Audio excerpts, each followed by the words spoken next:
One of the best parts of technology is our ability to experience new worlds that are different from where we are right now. We can sit at home on our PC, on our console, and be running around through fiery dungeons, climbing different snow-capped rock faces, and collecting dragons and killing bosses. This can be all fun and games, however, there can be negative impact in certain ways. One way is that online, the experience we have is disconnected from our physical reality. Our virtual self, our avatar that we experience, is not physically connected to our actual body. This is called disembodiment.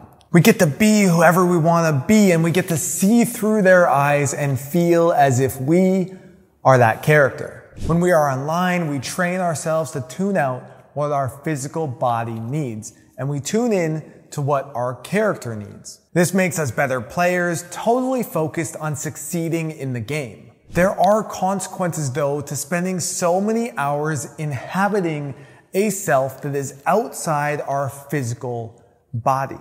For example, scientists have found gamers often ignore the messages coming from our body, such as being hungry, being thirsty, or even experiencing fatigue. Some of us have even forgot to go to the bathroom.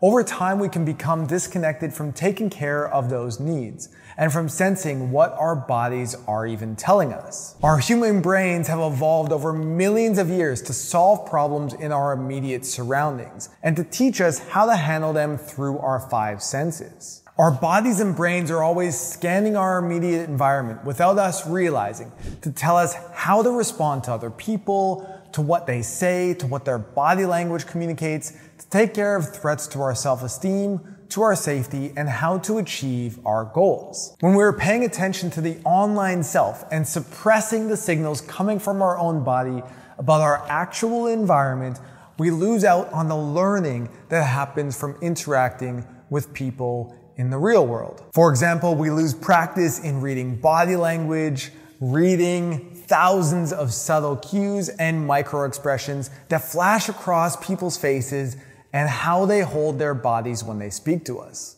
Losing this connection to our physical bodies in our actual physical space can keep us gamers living in our heads and also increase our social anxiety.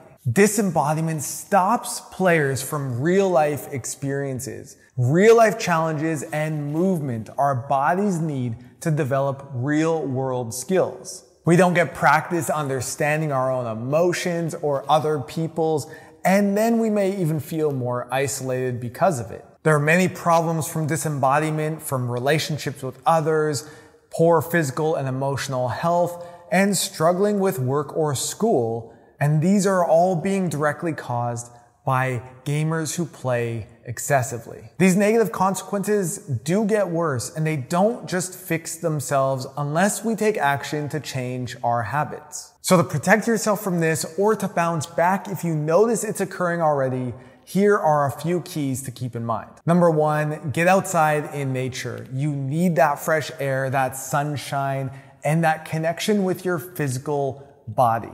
You also need daily movement, using your limbs, going for walks, stretching, and taking up a fitness regime. Also reduce gaming overuse. Bring it back to more reasonable levels, maybe a couple hours a day, maybe not every day, where it's not going to have such a negative impact leading to disembodiment. And you also want to develop your real life character instead of your digital avatar.